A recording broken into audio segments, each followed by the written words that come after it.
2020년에 한 연구기관이 여성 청소년들 1,200명을 대상으로 조사를 한 연구 결과가 있거든요.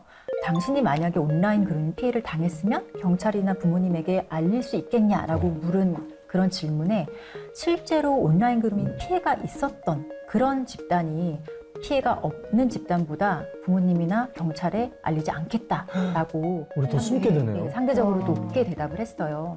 이런 것만 보면 그 디지털 성범죄, 뭐 예를 들어 신종 디지털 성범죄까지 다 포함해서 피해자들에게 조금 가혹한 현실.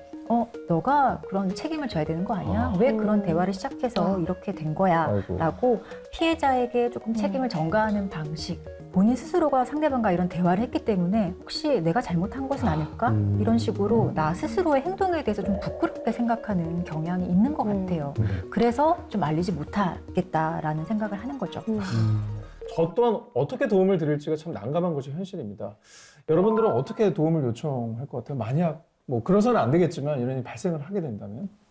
저는 요청하는 게 되게 어려울 것 같아요. 되게 무섭고 걱정되고 해서. 쉽사리 요청을 못 드릴 것 같아요. 저도. 자, 이쯤 되면 우리 사회는 이런 신종 범죄에 대해서 제도적으로 얼마나 잘 대처를 하고 있는지, 아동 청소년들의 안전은 어떻게 보호하고 있을지 너무나 궁금해집니다. 우리 VCR에서 보셨던 것처럼 원치 않은 어떤 성적 메시지 또 뭐 채팅 이런 것을 계속 강요한다고 하면 성폭력 범죄 처벌에 관한 특례법이라고 있는데요. 이 법률상의 통신매체 이용 음란죄 같은 것들이 성립할 수가 있습니다. 그리고 아동 청소년인 경우 피해자가 그때는 2021년 9월부터 새롭게 범죄가 된 유형이 있는데요. 그게 바로 온라인 그루밍이에요. 우리나라 말로 바꿔서 얘기해보면 성착취 목적 대화라고 하는 거거든요. 뭐 말이 어렵네요. 네, 온라인 그루밍이라고 그대로 법률에 들어가진 않고 이렇게 예. 성착취 목적 대화로 목적. 들어가 있어요. 성착취 목적을 가지고 이제 19세 미만의 아동 청소년들에게 어떤 성적 혐오감을 유발하는 대화를 지속하고 아니면 그 대화에 참여시키도록 유인하고 이런 행동을 하는 19세 이상의 성인들은 이제 범죄로 처벌될 수 있는 근거 규정이 생겼어요. 그리고 무엇보다 중요한 건 앞서 학생들이 이야기한 것처럼 우리가 이런 일을 당했을 때 어떻게 대처해야 될지 모른다는 점인 것 같아요. 이럴 땐 어떻게 하면 좋을까요? 사실 이게 직접 문제를 겪었을 때 어떻게 해야 될지 모르는 게 가장 또 큰 두려움이거든요. 그런데 이게 문제가 되는 행동인지 또는 그런 행동이 아닌지 여부를 떠나서 뭔가 내가 불편하고 불쾌한 감정이 들기 마련이거든요.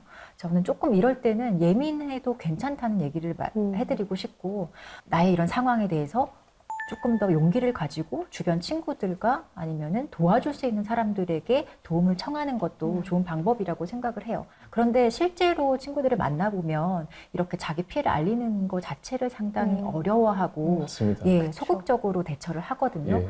저도 이제 부모이지만 참 궁금합니다. 이런 일이 벌어졌을 때 법률적으로 좀 어떻게 해야 될지가. 이게 법률적으로 판단하는 거는 사실 상당히 어렵죠. 법률 전문가들이 또 봐야 될 문제이기도 하고요. 그런데 여러분들이 생각하는 것 이상으로 주변에 우리 가까운 주변에 이런 상황을 해결해주고 도와줄 수 있는 어른들 또는 기관들이 많아요. 네. 최대한 빨리 피해자를 지원하는 기관에 방문하라고 저는 말씀을 드리고 싶어요. 여러분들이 직접 쉽게 방문할 수 있거나 아니면 전화로 상담할 수 있는 기관이 있는데 대표적인 기관이 여성긴급전화 1366, 청소년 사이버 상담센터 1388, 그리고 어떤 디지털 성범죄, 어떤 내 촬영비 유포되고 이런 상황이 온다 한다면은 디지털 성범죄 피해자 지원센터에 방문하셔서 상담 지원을 받으실 수 있어요.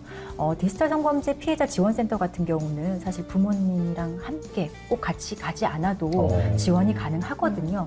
이 기관에 방문을 하면 법률적인 지원, 의료적인 지원, 그리고 심리적인 상담 지원 이런 것까지 모두 원스톱으로 제공이 되고 있습니다.